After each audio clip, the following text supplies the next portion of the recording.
Nessa semana eu falei sobre o paciente adotar o médico, o paciente perceber que o médico se importa com ele. E tem um caso que eu achei interessante que aconteceu com meu filho, que eu queria que vocês ouvissem a história dele. Quando eu era criança, eu achava o médico inacessível,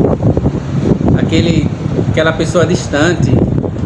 Eu não era de família rica, né? Meu pai passou muita dificuldade e depois ele ascendeu um pouquinho para a classe média pobre, mas eu achava o médico inacessível. Quando falava de médico, eu imaginava alguém assim muito distante. Aí esse é meu filho Breno, ele está no 3º ano de residência de ortopedia e ele contou uma história que eu achei interessante. Eu que pedi a ele para contar. Ele até não queria muito, mas eu insisti e ele resolveu contar. Olá, pessoal. Então, que aconteceu um caso comigo de um paciente que ele já estava há cerca de 30 dias com uma fratura de tíbia, sem andar. E já tinha sido cancelado outras vezes, eu não estava presente, mas eu marquei a cirurgia dele no dia que eu estava presente no bloco cirúrgico, né? E ele teve uma reação alérgica no corpo inteiro, bem no dia da cirurgia. Aí o anestesista já ia cancelar e vamos tentar, fiz uma medicação, deixei ele lá esperando, foi passando o tempo, até que chegou no final do expediente, né? Já era 7 horas, era da gente ir embora, troca a equipe. E eu tentando botar, insistindo aí, não, mas já deu horário, vai ter que cancelar. E eu insistindo, não, mas eu vou ficar depois do horário, eu vou fazer a cirurgia, pode anestesia e tal. Convenci a anestesista, ela fez. E eu fiquei lá até depois do horário, terminei a cirurgia e tal. No outro dia ele me agradeceu, me abraçou e tal. E foi de alta, tranquilo. Alguns meses depois ele me procurou, me achou nas redes sociais e me convidou para jantar na casa dele, né? E eu aceitei, prontamente aceitei, ele me chamou para um churrasco. E fui, quando eu cheguei na casa dele, né, a esposa dele, rapaz, não é que o doutor veio mesmo?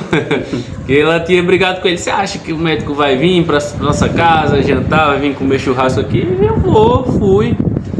E encontrei com ele já andando, já trabalhando, né, sustentando a família dele, voltou a trabalhar. Deu tudo certo na cirurgia, graças a Deus, não teve nenhuma complicação, a gente confraternizou tudo, até hoje às vezes ele fala comigo. Mas foi uma experiência que eu tive muito legal. O meu pai ficou sabendo porque eu estava indo para um churrasco na casa de quem? De um paciente, né? Isso é história. Eu achei interessante porque era a mesma coisa, mesmo que eu sentia o sentimento, ele me fez rever aquilo. Quando eu dizia um médico na minha casa, que eu achava assim algo o máximo, né? Quando na verdade a questão também do médico se importar com o paciente. Às vezes o paciente pensa que o médico não se importa, mas se importa. Quando o médico sai dali, que às vezes ele trata o paciente que algo acontece errado, não sai como previsto, sempre é comum o médico vai procurar a opinião de outros médicos e ele às vezes chama para ir lá, ou então assim, há aquela preocupação, aquela inquietação. De forma geral, essa é a regra. São poucos os médicos que realmente não se importam com o paciente. Eu participo do grupo psiquiatria, o pessoal sempre faz esse questionamento, troca ideias com os outros, conhecimentos, para tentar resolver o problema do paciente. Então, eu acho isso bom, né? Legal. Realmente o médico é uma pessoa humana como qualquer um e vocês podem acreditar que a maioria dos médicos realmente se importam.